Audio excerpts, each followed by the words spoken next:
So I want that challenge. I want that hard fight. I want to have to brawl and bang.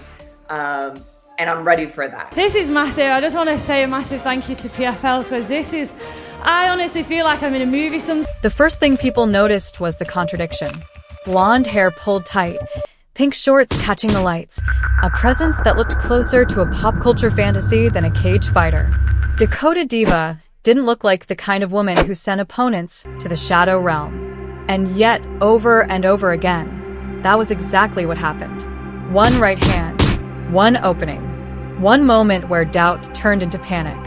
Fights didn't just end, they shut off, as if someone had pulled a plug from the wall. Commentators tried to describe it in real time, stumbling over the speed, the precision, the violence of it. Striking on display, they said, "Really good. Really, really good." She boxed clean. She moved with confidence. She didn't waste motion.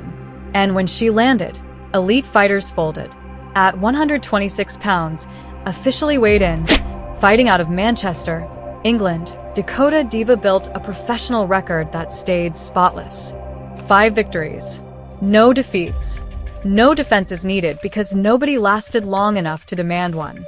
There was admiration, sure, but there was also something darker bubbling underneath the praise. Suspicion. Dismissal. The quiet belief that this was all too neat, too clean, too manufactured. People looked at the aesthetic first, the Barbie colors, the kiss blown before the fight, and decided they already knew the ending. Easy payday.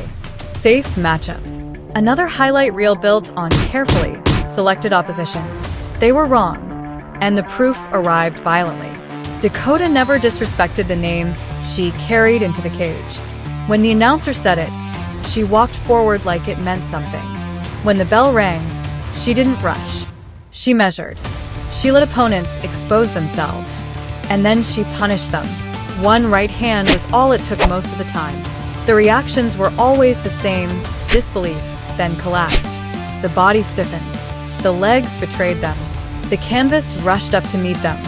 "She's fire," someone shouted cage side. "She's mean. She's nasty." They weren't exaggerating. Every knockout added to the myth, but also to the backlash. Because in combat sports, dominance invites doubt just as much as it earns respect. The louder the finishes became, the louder the critics grew. Somewhere along the line, one opponent said what many were thinking, but few had the courage to say out loud. Dakota's wins didn't mean anything. Her opponents were handpicked. The knockouts were fake. The image was real, but the substance wasn't. For a brief, dangerous moment in Nashville, it looked like that opponent might be right. But that moment didn't exist in isolation. To understand why it mattered, why it terrified people who had been waiting for Dakota to fail, you had to go back. Back before the accusations. Back before America started watching. Back before anyone dared to question whether she was real. It started at Madison Square Garden.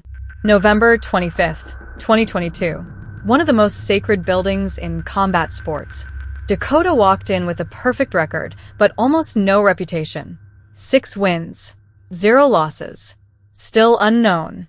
Still dismissed. Across from her stood Corinus, undefeated herself. 3 fights. 3 vicious finishes. Confident. Loud. Hungry.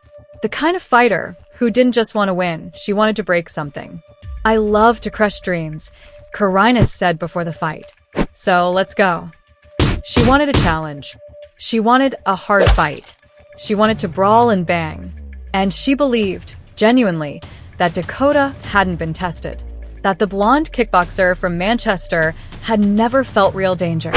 That she'd never been hit by someone who meant it. Dakota listened. She always listened. And then she prepared the same way she always did. Before every fight, she had a ritual. She'd step forward and blow a kiss at her opponent. Not playful, not flirtatious. A warning. A moment that said, "You're about to regret standing there." There was no glove touch when the fight started. Corinus rushed forward, eager to make it ugly. Dakota stayed calm. She worked her distance. Orthodox stance, then switching, constantly adjusting. Front kicks slammed into ribs. Knees found their way into the clinch. Corinus tried to survive the pressure, but survival was all it was. Not control, not momentum, just survival. Dakota had relocated her camp to American Top Team in Coconut Creek. Her corner included Conan Silvera. Her brother, an accomplished kickboxer, stood nearby. This wasn't a hobbyist with good looks and decent hands. This was a fighter built in elite rooms. Seconds before the end of round 1, Dakota saw it. A fraction of hesitation. A chin lifted just enough. The right hand landed clean, snapping Corinus' head back like someone had cut the power. Her body went stiff, then collapsed. Dakota followed with a standing hammer fist, just to make sure the message was clear. For minutes and 20 seconds. That's how long the dream crusher lasted. The roar that followed wasn't celebration. It was declaration. Dakota screamed into the arena, not because she was happy, but because she was warning everyone else who thought the same way Corinus did. The cameras caught it. The crowd felt it. Somewhere backstage, someone watching thought they'd found the blueprint to beat her anyway. For every knockout, there is always someone convinced they're smarter than the result. That someone was Milena Hermansson. PFL Europe quarterfinals. March 2023. Hermansson was a Swedish grappler, not a striker, not someone interested in standing at range and trading. At the face-off, she mocked Dakota's ritual, blowing her own kiss back with a smirk. The message was clear. The poster girl was about to be exposed. The plan was simple. Take her down. Drag her into the places where strikers panic. Show the world that Dakota Diva was one-dimensional. March 25th, 2023. Newcastle. Tournament format. One loss and you're done. No safety net. No time to recover from mistakes. The bell rang, and Dakota came out vicious. Kicks echoed through the arena. Knees slammed into Hermansson's body, forcing grimaces she couldn't hide. But Hermansson stayed patient. She shot for the takedown, pressed Dakota against the cage. And for a moment, just a moment, the plan worked. Dakota was on the ground. This was supposed to be the beginning of the end. The first time she'd look uncomfortable. The first time panic would creep in. Critics leaned forward. Commentators adjusted their tone. And then something unexpected happened. Dakota didn't panic. She reversed position. She moved with intent. She took Hermansson's back and locked in a rear-naked choke, so clean it looked rehearsed. There was no escape. Hermansson tapped. 3 minutes and 52 seconds. The striker had just submitted the grappler. Her mother, Lisa Holsworth, a former kickboxing world champion herself, rushed into the cage. The moment should have ended the debate. Instead, the excuses started immediately. Hermansson was on a losing streak. She wasn't elite. It was another easy matchup for the Golden Girl. The goalposts moved. They always do. The next opponent heard every excuse and designed a plan meant to drown Dakota where pretty strikers were supposed to drown. Deep waters, long rounds, relentless pressure. Cornelia Holm, PFL Europe semifinals, September 2023. Holm was a submission specialist. She didn't just win, she finished. Chokes, broken arms, no remorse. But her plan wasn't to rush Dakota. It was smarter. Survive round 1. Let the striker work. Let fatigue creep in. Take over late. When cardio fails and technique breaks down. The face-off was tense. No theatrics. No smiles. Two fighters who understood exactly what was coming. 30 seconds into the fight, Holm shot for a takedown. Survival mode from the opening bell. Dakota sprawled, defended, punished her with knees to the ribs that sucked the air straight out of her lungs. Round 1 ended with Holm hurt, but standing. Round 2 followed the script, until it didn't. Dakota landed a right hand that made Holm's legs betray her. Holm panicked, shot again. Dakota shut it down, took top position, ground and pound. By round 3, everyone knew the narrative. This was where strikers faded, where grapplers took over, where Dakota was supposed to hit the wall. Instead, she came out like the fight had just started. Halfway through the round, a left hand buried itself into Holm's body. A perfect liver shot. Holm dropped. Dakota followed with a right hook. Holm couldn't move. The fight ended at 2 minutes and 55 seconds of round 3. The plan failed. Completely. Dakota hadn't faded. She finished stronger. She was moving on to the PFL Europe Finals. One fight away from a championship belt and $100,000. Europe was almost conquered, but something was brewing that Dakota didn't know yet. Across the Atlantic, American fighters were watching, taking notes, talking loudly, and preparing a narrative that would follow her all the way to Nashville.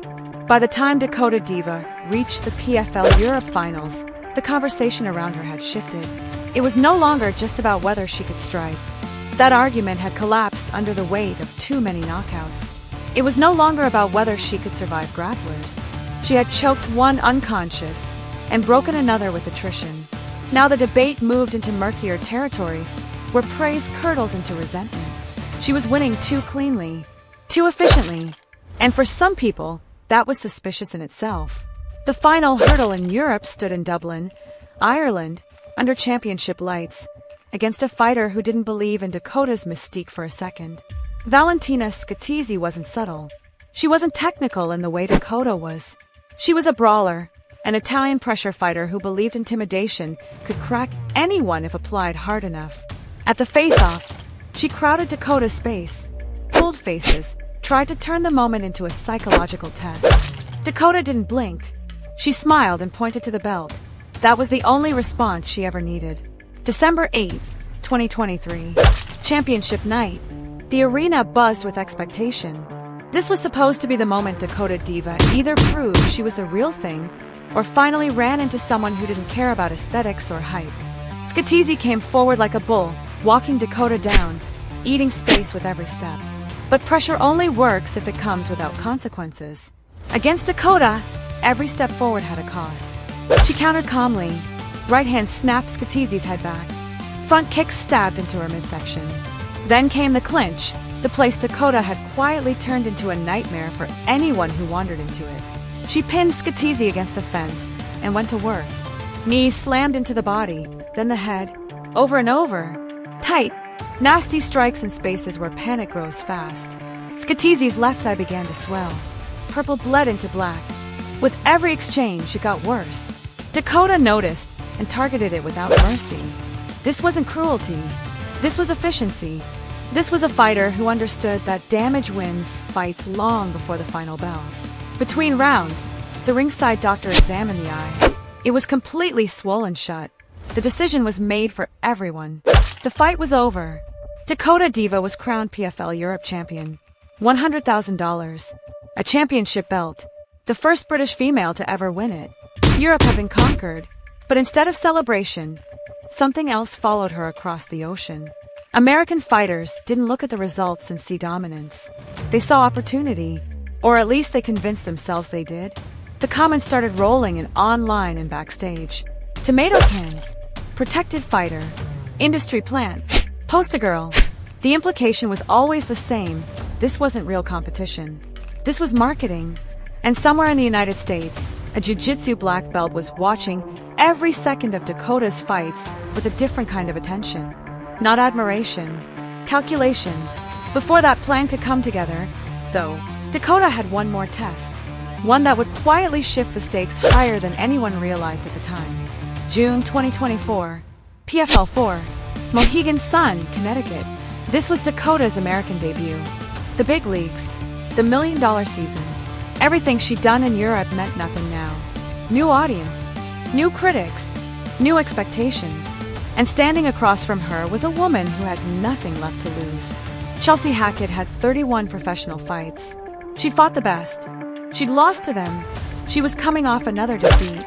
And she knew exactly what this moment represented. She said it openly. This fight was personal. This could change her career for the best. Or it could end it. Hackett looked at Dakota and saw everything she wasn't.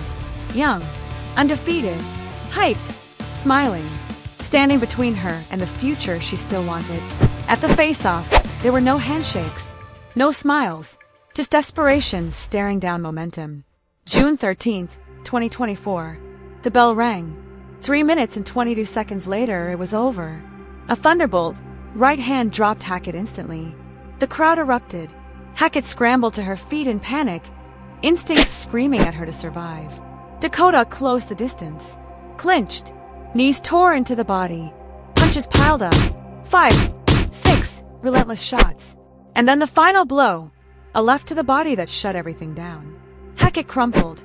Her redemption story ended face down on the canvas. Dakota looked toward the American fighters watching cage side and made a gesture that said everything. Quiet down. Watch closely. Most of them did. One of them didn't. Jenna Bishop had been studying Dakota long before that night. She didn't see beauty or branding. She saw patterns. She watched every knockout, every submission, every opponent, and she came to a conclusion she refused to keep to herself. Dakota's competition wasn't real. They weren't true grapplers. They weren't elite, and Bishop believed she was. "I'm a black belt," she said, "and I'm going to expose her." She didn't care who stood in her way. She didn't care about momentum or hype. All she wanted was the final. And in her mind, Dakota Diva was the obstacle everyone had been too scared or too unqualified to deal with properly. August 2nd, 2024. Nashville, Tennessee. PFL 7 semifinals. One fight away from the championship. Bishop walked to the cage like someone carrying a secret. Dakota blew her a kiss. Bishop smiled back. The bell rang. 90 seconds in, Bishop shot for the takedown and got it. Clean. Dakota was on her back. Bishop on top. This was exactly where Bishop wanted to be. Exactly where Dakota had never looked vulnerable before. The black belt settled in and started landing shots. Controlled. Patient. Proving a point. The crowd murmured. Commentators hesitated. For the first time in a long time, Dakota Diva looked human. For over a minute, Bishop controlled her. Took her time. Even tried to set up a triangle. She later admitted she told Dakota to get up, confident enough to believe she could dominate her anywhere. Coaches had told her to apply that kind of pressure, to break the myth slowly, and for a moment, the doubts felt real. Then Dakota worked back to her feet. 90 seconds remained in the round. She closed the distance, clinched, and fired a knee straight up the middle, flush to Bishop's face. Bishop crashed to the canvas, stunned, compromised. The plan shattered in a single strike. Dakota waved her up. "Get up. Let me finish this properly."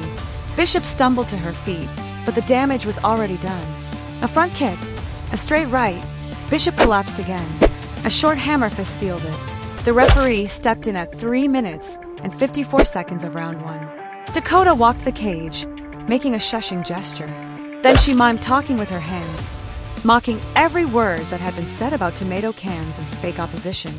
"We don't do split decisions around here," she said afterward. "She's joining the list." The doubters had their answer, and it hurt. Dakota Diva didn't just win fights. She erased narratives. She beat grapplers with submissions, out-wrestled wrestlers, outlasted fighters who were supposed to have better cardio, and knocked out anyone who thought standing with her was safe. PFL Europe Champion, $1 million tournament winner, Britain's first female MMA world champion, 15-0, 12 knockouts, only 27 years old. The scariest part wasn't what she had done. It was what she was still becoming. By the time the cage door closed in Nashville, the debate around Dakota Diva was no longer subtle. It wasn't whispered in comment sections or tucked behind compliments anymore. It was loud, confrontational, and personal. The people who doubted her weren't hedging their words now. They weren't saying maybe or we'll see. They were saying she was fake, that she'd been protected, that the image came before the opposition, and that sooner or later, someone real would drag her into deep water and leave her there. For 90 seconds, Jenna Bishop made them believe it. Those 90 seconds mattered more than any of Dakota's knockouts because they showed something no highlight reel ever could. They showed vulnerability. They showed struggle. They showed a champion forced into a place where nothing came easy. Bishop wasn't reckless on top. She was composed. She controlled posture. She landed enough ground strikes to remind everyone watching that this wasn't a scrimmage. This was a semifinal with $1 million future attached to it. Commentators hesitated. The crowd shifted. And online, people leaned forward, ready to screenshot the moment they'd been waiting for. This was supposed to be the proof, the unraveling, the exposure. But the thing about real fighters, the ones built for long careers rather than viral moments, is that they don't collapse when a narrative turns against them. They adapt. They endure. And when the opening comes, they don't hesitate. Dakota didn't explode back to her feet in a scramble. She didn't waste energy. She waited. She framed. She listened to her coaches. She trusted the work she'd done in rooms nobody saw. When she stood, there was no panic in her eyes, only calculation. The knee that followed didn't just end the round, it ended the conversation. It was the kind of strike that resets a career, the kind that makes people rethink everything they thought they understood. Bishop didn't lose because she took a risk. She lost because she underestimated the woman in front of her. When the referee stepped in, it wasn't relief on Dakota's face. It was certainty, and that certainty changed how people spoke about her. The word fraud disappeared overnight. It was replaced by something far more uncomfortable for her critics: inevitability. Because now there was no blueprint left to cling to. The striker had learned to submit grapplers. The grapplers couldn't keep her down. The pressure fighters couldn't break her. And when someone finally did put her in danger, she came out more dangerous than before. 15 wins, 0 losses, 12 knockouts, no asterisks left. But what made Dakota Diva truly frightening wasn't the record. It was the trajectory. At 27 years old, she wasn't plateauing. She was accelerating. Every fight added layers. Every challenge sharpened something new. She wasn't surviving tests. She was absorbing them and coming back better. That evolution didn't happen by accident. Behind the image was an upbringing steeped in combat. Her mother, a world champion kickboxer, didn't raise a novelty act. She raised a fighter. Discipline wasn't optional. Neither was humility. Dakota learned early that talent meant nothing without repetition, and repetition meant nothing without purpose. So when critics talked about hype, they missed the truth entirely. There was no rush, no shortcut, just years of uncomfortable work done quietly while louder fighters chased attention. By the end of that Nashville night, the tone had shifted. Fighters who once scoffed stopped tweeting. Analysts who questioned her strength started revising their language. And fans who came to see a Barbie aesthetic crumble stayed to watch a complete martial artist announce herself to the world. Dakota didn't ask for respect. She enforced it. And still, she didn't linger in the moment. Champions who last never do. The $1 million tournament loomed. Bigger names waited. Bigger threats watched. And somewhere ahead, there would be someone stronger, faster, more dangerous than Jenna Bishop. Someone who wouldn't underestimate her. The difference now was simple. No one would walk into the cage with Dakota Diva thinking they found an easy answer again. Because that kiss she blew before the fight had finally been understood for what it always was. Not a greeting, a goodbye. When the noise finally settled after Nashville, something unusual happened around Dakota Diva. The skepticism didn't just quiet down, it reorganized. Critics didn't disappear, they recalibrated. The tone shifted from dismissal to caution, from mockery to analysis. People stopped asking whether she was real and started asking how long she could stay ahead of the curve. That question, in combat sports, is the most dangerous one of all. Because dominance is easy to celebrate. Sustained dominance is where legends are made or broken. Dakota didn't indulge in victory laps. She didn't turn podcasts to gloat or post long explanations online. Fighters who talk too much usually do so because they're unsure of what happens next. Dakota already knew. The $1 million season didn't care about narratives. It didn't care about aesthetics. It rewarded only one thing: the ability to keep winning when everyone around you is trying to solve you. And now everyone was trying. Training camps began to change the way they spoke about her. She wasn't that striker with the pink shorts anymore. She was a problem, a southpaw threat who could switch stances, a clinch specialist who understood leverage better than most wrestlers, a fighter who didn't just hit hard, she hit with intent, targeting reactions, targeting exits, breaking rhythm before opponents even realized they were off balance. Opponents started preparing for her like you prepare for chaos. You don't look for one weakness. You try to survive long enough to see if one appears. What made Dakota's rise unsettling for veterans was how composed she looked in moments that were supposed to expose her. Nashville didn't rattle her. If anything, it clarified her. That minute on her back under Jenna Bishop didn't shake her confidence. It validated her preparation. She had been ready for that moment long before it happened. Inside the gym, those moments become fuel. Fighters don't forget the rounds where they struggled. They replay them obsessively. Every grip, Every breath, every second they felt pressure. For Dakota, Nashville wasn't a scare. It was confirmation that the work was paying off and that there was still room to grow. The $1 million tournament loomed larger now. With each win, the margin for error shrank. Every opponent came in with a sharpened game plan, aware that standing at range was a mistake and rushing recklessly was worse. They knew they couldn't outfight her everywhere. The question was whether anyone could outthink her long enough to matter. Dakota's evolution wasn't loud, but it was relentless. She tightened her defensive grappling. She improved her exits. She refined her clinch entries so that every exchange felt like a trap rather than a reaction. She didn't chase finishes. She let them come to her, trusting that pressure applied correctly always breaks something eventually. What separates champions from contenders is comfort in uncertainty. Dakota never needed the fight to look a certain way. She didn't need it to stay standing. She didn't need an early knockout. She only needed time. And time, against her, had proven to be the enemy of everyone else. The public image lagged behind the reality. Some fans still focused on the visuals, the contrast between presentation and violence. But fighters understood. Coaches understood.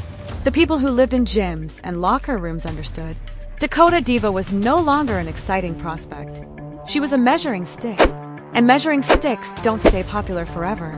Eventually, someone tries to break them. As the season progressed, anticipation replaced disbelief. Each appearance felt heavier. Each walk to the cage carried expectation rather than curiosity.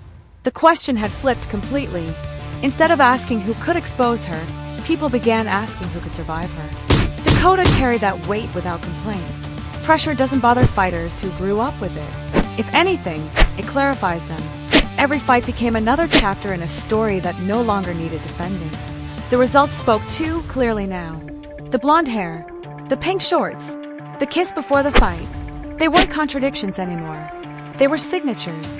And somewhere ahead, in a cage that hadn't closed yet, was the next test waiting to find out what so many others already had. That dominance isn't always loud, and danger doesn't always look the way you expect. By the time Dakota Diva entered the later stages of the season, there was nowhere left to hide. Not for her, and not for the people preparing to face her. The image that once drew easy assumptions no longer shielded opponents from reality. Fighters didn't underestimate her anymore. They overprepared. They studied her frame by frame, hoping repetition would reveal something the cage had refused to show. This was the phase where careers either stalled or transformed. Momentum alone doesn't carry fighters through this stretch. What does is an ability to evolve faster than the field chasing you. And Dakota had quietly turned that into her greatest weapon. Her opponents stopped talking publicly. Confidence became internal, private, cautious. You could see it in their faces at weigh-ins, the tension, the forced calm. They weren't thinking about highlights. They were thinking about survival. Because everyone who had stood in front of Dakota long enough eventually realized the same thing. The danger didn't come all at once. It accumulated. The pressure she applied wasn't frantic. It was suffocating. Distance control bled into clinch work. Clinch work bled into fatigue. Fatigue bled into mistakes. And mistakes, against Dakota, were never forgiven. She didn't need reckless aggression to finish fights. She let inevitability do the work for her. What truly separated her now was composure under threat. Fighters who reached the upper tiers often carried speed or power or toughness. Very few carried patience. Dakota did. When opponents tried to force moments, she stepped offline. When they slowed things down, she stepped forward. She was always one decision ahead, quietly adjusting while others reacted. And the irony was impossible to ignore. The very aesthetic people once mocked had become irrelevant. Nobody cared about pink shorts anymore. Nobody laughed at the kiss. Those details faded in the presence of a fighter who could dismantle plans as easily as she dismantled bodies. Coaches began speaking about her differently. Not as a striker, not as a prospect, but as a problem that demanded respect across every phase of the fight. You didn't prepare for Dakota Diva by isolating a weakness. You prepared by accepting that she would drag you into a fight you didn't want and beat you there. The mental toll of that reality was as damaging as the physical one. Fighters enter the cage with beliefs about themselves. Dakota had a way of stripping those beliefs away one exchange at a time. Confidence eroded. Hesitation crept in. And once hesitation appeared, the fight was already slipping. The $1 million prize loomed closer now, but Dakota never chased it emotionally. Fighters who chase outcomes lose control of the present. She stayed anchored in process, round by round, breath by breath, exchange by exchange, the same way she always had. That discipline made her dangerous late in fights, dangerous after setbacks, dangerous in moments where others would reach for desperation. She didn't need drama to perform. She didn't need chaos. She created clarity and then exploited it. By now, even the harshest critics had adjusted their language. They stopped calling her fake. They stopped questioning the competition. Instead, they asked a new question, one that carried a different kind of fear. Who stops her? There was no obvious answer. Every archetype had failed. The pressure fighter, the grappler, the veteran, the trash talker. Each one entered believing they were different. Each one left understanding they weren't. Dakota Diva had become the kind of champion who didn't just win. She altered the expectations of everyone around her. She made fighters rethink how they trained, how they planned, how they imagined success. And still, she wasn't done. The scariest part of her story wasn't the dominance you could see. It was the growth you couldn't. The improvements made quietly, away from cameras, in gyms where ego didn't survive. The fighter who beat Jenna Bishop wasn't the same fighter who would step into the cage next. Because Dakota wasn't defending a reputation anymore. She was building a legacy. By the time Dakota Diva's story reached its current chapter, there was nothing left to argue. The noise had burned itself out. The doubters had been answered one by one, not with words, but with endings. What remained was something far more enduring than hype, inevitability. The kind that settles into a division, quietly, and forces everyone else to adjust their expectations of what winning is supposed to look like. Dakota didn't chase superstardom. It came looking for her anyway, not because of theatrics or controversy, but because dominance, when it's sustained long enough, becomes impossible to ignore. 15 wins, 0 losses, 12 knockouts, a PFL Europe Championship, a $1 million tournament run, Britain's first female MMA world champion. And still, at 27 years old, she looked unfinished. That's the part that unnerves people the most. Fighters at the peak often show signs of settling, patterns that repeat, habits that calcify. Dakota showed the opposite. Every fight stripped something away and added something new. She learned where she could be hurt and made it irrelevant. She learned where she was strongest and turned it into a trap. She didn't just survive adversity, she absorbed it and weaponized it. The Nashville moment became a turning point not because she was in trouble, but because she answered it perfectly. For 90 seconds, the world saw her vulnerable. For the rest of the fight, they saw her dangerous in a way that could no longer be denied. That balance, vulnerability without collapse, is where real champions live. The industry stopped framing her as an experiment. Fighters stopped speaking her name lightly. Coaches stopped suggesting shortcuts. Preparation for Dakota became a full commitment, not a hopeful gamble. You couldn't outlast her. You couldn't bully her. You couldn't drag her into unfamiliar territory and expect panic. She had been there already and come back stronger. And still, she never abandoned the details that made her who she was. The blonde hair stayed. The pink shorts stayed. The kiss before the fight stayed. But now, those things meant something different. They weren't misdirection anymore. They were markers. Signals that what followed was inevitable.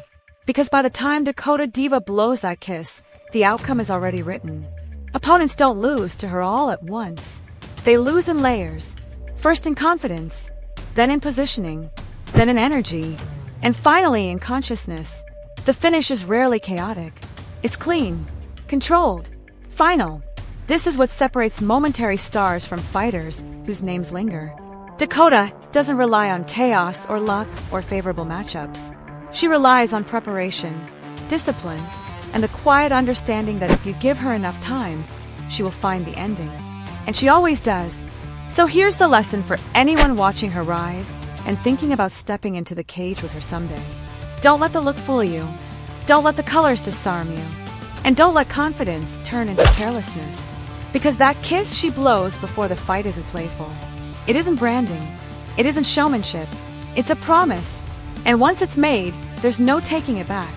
If you enjoyed the story and want to see more deep dive documentaries on fighters who rewrite expectations and silence entire divisions, drop your thoughts in the comments below.